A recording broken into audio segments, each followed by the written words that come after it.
आज हम बात करने वाला है 2022 में रिलीज की गई बुलेट ट्रेन मूवी के बारे में। दुनिया के सबसे खतरनाक कॉन्ट्रैक्ट किलर सभी एक ही ट्रेन में सवार है और ये सभी कॉन्ट्रैक्ट किलर का मिशन भी एक ही होता है। इसीलिए जब ये लोग एक दूसरे से सामना होता है तब इस ट्रेन में क्या क्या होती है, ये जानने के लिए ये वीडियो लास्ट तक देखिए। कहानी की शुरुआत में हमें टोक्यो के हॉस्पिटल में एक आदमी को दिखाया जाता है जिसका नाम किमोरा होता है और उसके बेटे को किसी ने छत से धक्का दे दिया था, इसीलिए वो अपने बेटे को हॉस्पिटल लेकर आया है। और वहाँ पर किमोरा का पिता एल्डर आ जाता है और वो कहते हैं कि तुम कहाँ थे जब मेरे पोते को किसी ने छत से धक्का दिया था। तुम्हारी वजह से आज तुम्हारा बेटा यहाँ पर है, क्योंकि एक पिता का फर्ज होता है कि अपने परिवार का रक्षा करना। ये सब का जिम्मेदार तुम खुद हो, क्योंकि आज तुमने अपने बेटे को सुरक्षा नहीं कर सका। ये देखकर किमोरा बहुत गुस्सा हो जाती है और बंदूक लेकर अपने बेटे का बदला लेने के लिए निकलता है। अब शहर के दूसरी तरफ एक कॉन्ट्रैक्ट किलर को दिखाते हैं जिसका निकनेम लेडी बग होता है और वो अपने बॉस मारिया से बात कर रहा होता है और मारिया ने उसे एक मिशन देती है जो कि उसे एक बुलेट ट्रेन में जाकर वहाँ से एक ब्रीफकेस को लेकर आना है। अब लेडी बग भी इस काम के लिए मान जाता है, पर लेडी बग को एक और बात पता लगती है कि पहले इस मिशन के लिए कार्बन नाम के एक आदमी को भेज रहे थे, लेकिन वो बीमार हो गया, इसलिए लेडी बग को चुना गया है। और लेडी बग जा रही होती है तभी एक आदमी से टकरा जाती है और उनका टिकट और लकर की चाबी यहीं पर गिर जाती है। अब जब वो अपने लकर के पास पहुंचती है तभी उसे पता चलता है कि लकर की चाबी गायब है, लेकिन लेडी बग लकर खोलने में माहिर था, इसलिए वो अपने लकर को खोलकर अपनी जरूरत की सारी चीजें ले लेता है। पर उसने बंदूक वहीं पर छोड़ देता है और वो बुलेट ट्रेन में पहुंचता है। तभी वहाँ पर किमोरा भी आ जाता है और उसे एक इन्फॉर्मेशन मिलता है कि उसके बेटे का कातिल भी इसी ट्रेन के अंदर है। और किमोरा उस कातिल के सीट में जाता है तो वहाँ पर एक मासूम सी बच्ची बैठी हुई है, इसलिए उसे लगता है कि उसे गलत इन्फॉर्मेशन मिली है और वो लड़की से माफी मांगते हैं। अब हमें लेडी बग को देखते हैं जो ब्रीफकेस को खोज रही है और जल्दी उसे ब्रीफकेस भी मिल जाता है। वो ब्रीफकेस मिलते ही अपने पास रखती है, पर उसको ये बात पता नहीं होता है कि यह ब्रीफकेस किसका है और किसने यहाँ पर रखा है। लेकिन इस ट्रेन में और दो खतरनाक कॉन्ट्रैक्ट किलर भी सवार होता है जिसका नाम टैंजरीन और लेमन होता है और ये ब्रीफकेस यही दो भाइयों का होती है। लेकिन इनके पास ब्रीफकेस के साथ यहाँ का सबसे बड़ा क्रिमिनल व्हाइट डेथ का बेटा भी होता है। किसी ने उसके बेटे को किडनैप कर लिया था, इसलिए व्हाइट डेथ ने टैंजरीन और लेमन को किडनैपर को पैसे देकर अपने बेटे को छुड़ाने का मिशन दिया था और उन दोनों ने ये मिशन पूरा भी किया। अब इनके पास व्हाइट डेथ का बेटा भी है और उसके साथ साथ ब्रीफकेस भी, लेकिन व्हाइट डेथ के लोगों ने इनको बार बार कॉल करती है और पूछती रहती है कि क्या सब कुछ ठीक है। तभी टैंजरीन ने लेमन को कहता है कि एक बार जाकर ब्रीफकेस को देखो। जब लेमन जाकर ब्रीफकेस देखता है तो ब्रीफकेस चोरी हो चुकी है। ये देखने के बाद वो दोनों परेशान होने लगता है। तब लेमन उसे कहता है कि परेशान होने की जरूरत नहीं है, हमारे लिए सबसे ज्यादा जरूरी है कि हम उसके बेटे को सही सलामत उसके पास पहुँचाएं।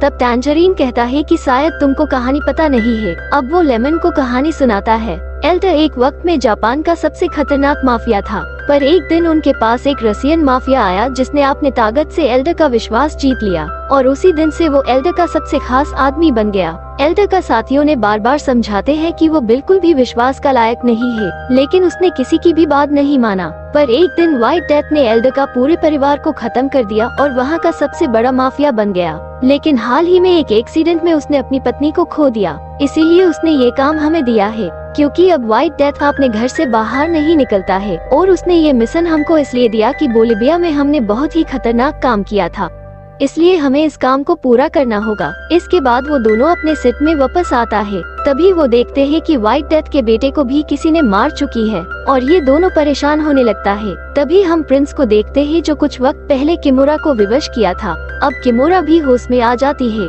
लेकिन प्रिंस ने उसके बंदूक में एक बम फिट कर देता है। जैसे ही गोली चलाएगा उसकी भी मौत हो जाएगी और किमोरा को कहता है कि जिस हॉस्पिटल में तुम्हारा बेटा है वहाँ पर मैंने एक आदमी भेजा है, तो अगर तुम मुझे मारने की कोशिश की तो मेरे आदमी ने तुम्हारा बेटे को मार देगा। फिर किमोरा पूछता है कि आखिर तुम क्या चाहती हो। तभी प्रिंस कहता है कि मुझे पता है कि तुम व्हाइट डेथ के लिए काम करती हो और तुमने ही उस ब्रीफकेस लेकर दिया था। अब मैं चाहती हूँ कि मेरे लिए तुम व्हाइट डेथ को मारो। तभी हम लेडी बग को देखते हैं जब इस ट्रेन से उतरने की कोशिश करता है तो ट्रेन की दरवाजे के सामने एक और कॉन्ट्रैक्ट किलर को पाता है जिसका नाम वुल्फ होता है। वो बहुत ही खतरनाक मैक्सिकन कॉन्ट्रैक्ट किलर होता है।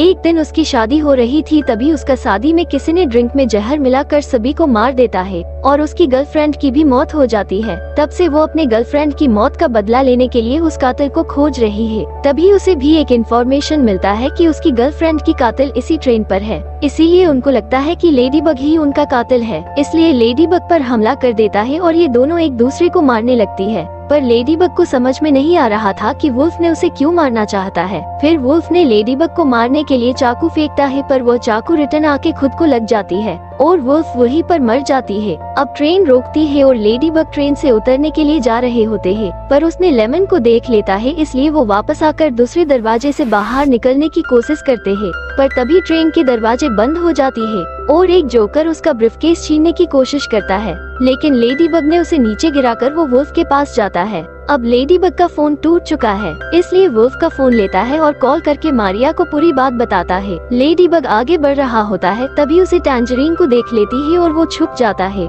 लेकिन टैंजरीन ने उसे देख लेता है पर उसको शक नहीं होता। उसके बाद टैंजरीन पहुंचता है प्रिंस के पास और उससे पूछता है कि क्या तुम्हें एक ब्रीफकेस दिखा है। इसके बाद प्रिंस ने ब्रीफकेस के बारे में बता देती है और वो सारी बातें टैंजरीन ने लेमन को मैसेज करके बता देती है। तभी लेडी बग लेमन के सामने आकर बैठ जाता है और कहते हैं वो ब्रीफकेस मेरे पास है और मैं वो तुम लोगों को दे दूंगा, लेकिन उसके बदले में तुम मुझे जाने दोगा। तभी वो दोनों लड़ने लगता है और लेडी बग ने लेमन को विवश करके उसके पानी के बोतल में नींद की दवाई मिला देता है। तभी लेडी बग ने व्हाइट डेथ के बेटे को देखते हैं और उसके आंखें देखने के बाद उसे याद आता है कि जैसे ही इसका मौत हुई है, ठीक ऐसे ही मौत वुल्फ की शादी में भी हुई थी। इसलिए लेडी बग समझ जाता है कि वो कातिल भी यहाँ पर मौजूद है। अब हमें प्रिंस और किमोरा को दिखाती है, वो दोनों बाथरूम में उस ब्रीफकेस को खोलने के लिए ट्राई कर रहे होते हैं। उधर लेमन को होश आ जाती है और वो टैंजरीन से कहता है कि यह पर और भी कातिल है जो व्हाइट डेथ के बेटे को मारा है। तभी टैंजरीन को फोन आता है और कहता है कि उन्हें अब अगले स्टेशन में ही उतरना है, वो भी व्हाइट डेथ के बेटे के साथ। अब वो दोनों एक प्लान बनाती है और अगले स्टेशन में टैंजरीन ही बाहर आता है। व्हाइट डेथ के आदमी कहते हैं कि हमें उनके बेटे को देखना है। तभी लेमन ने अंदर से उसकी हाथ हिला देती है। इसके बाद टैंजरीन अंदर आ जाता है। फिर वो दोनों ब्रीफकेस और कातिलों को खोजने के लिए निकलता है। उसके बाद प्रिंस बाथरूम में जाती है। वहाँ पर किमोरा ने उस ब्रीफकेस को खोल दिया है, लेकिन प्रिंस को पैसों में कोई भी रुचि नहीं है, इसलिए उस ब्रीफकेस के अंदर वो एक बम लगा देती है ताकि व्हाइट डेथ जैसे इस ब्रीफकेस को खोले उसकी मौत हो जाए। तभी हम लेडी बग को देखते हैं जो मारिया से बात कर रहा होता है। अब लेडी बग जैसे ही बाहर आते हैं तो उसने टैंजरीन को सामने पाता है, इसलिए उन दोनों के बीच लड़ाई होने लगती है और बहुत देर तक दोनों लड़ते हैं। तभी टैंजरीन के फोन आता है और व्हाइट डेथ के लोग कहता है कि अगर अगले स्टेशन पर नहीं उतरे तो पूरे के पूरे ट्रेन को उड़ा देंगे। अब टैंजरीन को टेंशन होने लगती है और लेडी बग कहता है कि किसी ने लेमन को नहीं देखा है तो मैं लेमन बनकर तुम्हारे साथ चल सकता हूँ। फिर वो लोग अगले स्टेशन पर नीचे उतरते हैं और वो दोनों एक नकली ब्रीफकेस लेकर जाता है। अब लेडी बग ने उस ब्रीफकेस को दिखाती है, लेकिन ब्रीफकेस गलती से खुल जाता है और उन लोगों को पता लग जाता है कि उन्हें बेवकूफ बना रहे हैं, इसीलिए वो लोग इन पर हमला कर देते हैं। टैंजरीन और लेडी बग ट्रेन के अंदर आते हैं। अब हमें प्रिंस और लेमन को दिखाती है और प्रिंस फिर एक चाल चलने लगती है और लेमन भी प्रिंस की बातों में आकर वो किमोरा को गोली मार देता है और किमोरा को बाथरूम में ले जाता है। पर लेमन को पता चलता है कि असली कातिल और कोई नहीं बल्कि प्रिंस ही होता है, लेकिन लेमन ने वो पानी पी लेती है जो लेडी बग ने नींद की दवाई मिलाई थी, इसीलिए लेमन वहीं पर विवश हो जाता है। तब प्रिंस अपनी बंदूक निकालकर लेमन को गोली मार देती है। इधर हमें लेडी बग और टैंजरीन को दिखाती है और लेडी बग जानती है कि टैंजरीन उनके ही पीछे है, इसीलिए लेडी बग ने उसे ट्रेन से बाहर निकल देते हैं और तभी ट्रेन का दरवाजा भी बंद हो जाता है। पर टैंजरीन चलती हुए ट्रेन में कूद जाते हैं और वो मुश्किल से कांच तोड़कर अंदर आ जाते हैं। लेडी बग फिर से एक बार वुल्फ के बॉडी देखते हैं और उसे वहाँ एक चिट्ठी मिलता है जहाँ पर हॉर्नेट की फोटो होता है। ये वही कातिल है जिसने मेक्सिको में वुल्फ के शादी में सबको मारा था। फिर तभी हॉर्नेट भी वहीं पर आ जाती है और इन दोनों के बीच लड़ाई होने लगती है और हॉर्नेट ने लेडी बग को एक इंजेक्शन लगाने का कोशिश करता है, लेकिन लेडी बग ने वो इंजेक्शन हॉर्नेट को ही लगा देते हैं और हॉर्नेट ने जैसे ही एंटीडोट लगाने ही वाला था तभी लेडी बग ने वो अपने गर्दन में लगा लेते हैं। फिर हॉर्नेट का मौत हो जाती है। अब हमें ट्रेन की दूसरी तरफ टैंजरीन को दिखाती है जिसे अपने भाई के डेथ बॉडी मिलती है और वो बहुत दुखी हो जाती है और उसकी बंदूक लेकर निकल पड़ता है और तभी उसे फोन आता है और टैंजरीन ने व्हाइट डेथ को कहता है कि अगर तुम में हिम्मत है तो आखिरी स्टेशन पे आओ और व्हाइट डेथ कहता है कि अब ट्रेन में सिर्फ तुम लोग हो, क्योंकि मैंने यहाँ से आगे का सभी टिकट खरीद लिया है, इसीलिए मैं खुद तुम्हारे पास आ रहा हूँ। अब टैंजरीन को प्रिंस से मुलाकात होता है और फिर प्रिंस एक कहानी बनाने लगती है, पर तभी उसके पीछे एक स्टिकर देखती है जो लेमन ने लगाया था और इसका मतलब है डीजल यानी कि कातिल। इसीलिए अब उनको मारने ही लगती है। तभी लेडीबग यहाँ पर आ जाता है और वो दोनों फिर से लड़ने लगते हैं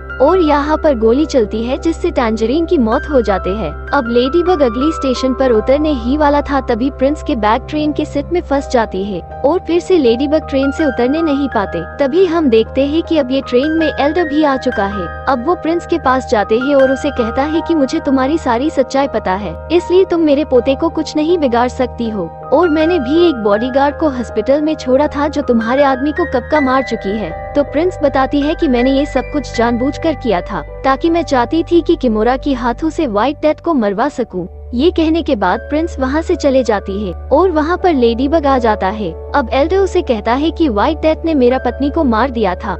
उसके बाद एल्डर ने उसको मारने की कोशिश की पर हर बार व्हाइट डेथ बचता आया, लेकिन आज उसे पता है कि वो कहाँ मिलेगा, इसलिए उसे खत्म करने के लिए लेडीबग को भी साथ देने के लिए कहता है। तभी हम देखते हैं कि लेमन भी जिंदा है क्योंकि उसने बुलेट प्रूफ जैकेट पहना था। अब उसने अपने भाई का लकेट देखते हैं और वो समझ जाता है कि उसकी मौत हो चुकी है। उसके बाद वो जाता है अपने भाई के पास और उसे कहता है कि वो उसका बदला जरूर लेगा। अब हमें क्योटो स्टेशन में दिखाया जाता है और लेडीबग ट्रेन से बाहर आके उस ब्रीफकेस व्हाइट डेथ के आदमी को देता है। अब हम लेमन को देखते हैं कि ट्रेन चलाने के लिए ट्रेन के कंट्रोल रूम पहुंच गया था। तभी व्हाइट डेथ लेडीबग के पास जाती है और उसे कहता है कि इस ट्रेन पर जितने भी कातिल सवार थे उन सबको मैंने ही भेजा था क्योंकि मैं अपनी पत्नी की मौत का बदला ले सकूं। अब उसने लेडीबग को एक एक करके सबके बारे में बताते हैं कि उसने टैंजरीन और लेमन को इसीलिए भेजा था, उन दोनों ने बोलिविया में मेरे आदमी को मारा था, इसीलिए मैं बोलिविया जाने लगा, लेकिन उस गाड़ी में मेरी पत्नी गई जिस गाड़ी में मैं जाने वाला था, पर उसे रास्ते में किसी ने मार दिया था, लेकिन फिर भी मेरी पत्नी की जान बच सकती थी, पर वो सर्जन को भी हॉर्नेट ने मार दिया और मैंने अपने बेटे को खुद मरवाया क्योंकि वो बार बार फंसता रहता था और उस दिन भी मेरी पत्नी उसी को बचाने जा रही थी और तुमने उसे रास्ते में ही मार दिया। इसीलिए व्हाइट डेथ ने लेडीबग को उसकी पत्नी की कातिल समझ रहा था कि उसे लगता है कि उसके नाम कार्बन है, लेकिन व्हाइट डेथ को पता नहीं है कि कार्बन बीमार था, इसलिए उसकी जगह पर लेडीबग आया था। तभी उसके आदमी ब्रीफकेस को खोल देते हैं और वहाँ पर एक बहुत ही बड़ा ब्लास्ट होता है और तभी लेमन ने ट्रेन आगे बढ़ाता है। अब एल्डर और व्हाइट डेथ भी आमने सामने हो जाती और ये दोनों भी लड़ने लगता है। व्हाइट डेथ में एल्डर को मारने वाला होता है, तभी किमोरा ने बोतल फेंक कर व्हाइट डेथ को मारता है। तभी एल्डर ने मौका देखकर व्हाइट डेथ को मार देता है, लेकिन अभी भी ट्रेन बहुत ही तेजी से चल रही है और लेमन को पता नहीं कि ट्रेन को कैसे रोकना है, इसलिए लेडीबग उसकी मदद करने लगता है। तभी पीछे से एक आदमी आकर लेडीबग को गोली चलाने ही वाला था। तभी लेमन उस आदमी को ट्रेन से नीचे गिरा देती है और लेडीबग ने वहाँ के सारे तार काट देता है, पर ट्रेन एक गांव में जाकर क्रैश हो जाती है। अब लेडीबग के सामने व्हाइट डेथ आ जाता है और वो अपने बंदूक से लेडीबग को मारने के लिए जैसे ही गोली चलाता है, पर वो खुद ही मर जाती है। और अब लेडीबग, एल्डर और किमोरा यहाँ से जाने वाला था, तभी प्रिंस आ जाती है और उसने इन तीनों को मारने की कोशिश करती है, पर एक गाड़ी आकर उसे मार देता है और उस गाड़ी के अंदर लेमन होता है जो थोड़ी देर पहले ट्रेन से गिरा था। एल्डर और किमोरा वहाँ से जाने के बाद वहाँ पर मारिया आती है। वो दोनों मारिया के कार में जाने लगती है, तभी उसके कार के ऊपर पूरा खंभा गिर जाता है और ये दोनों यहाँ से पैदल ही निकल जाते हैं और इसी के साथ ये मूवी भी यही एंड हो जाती है।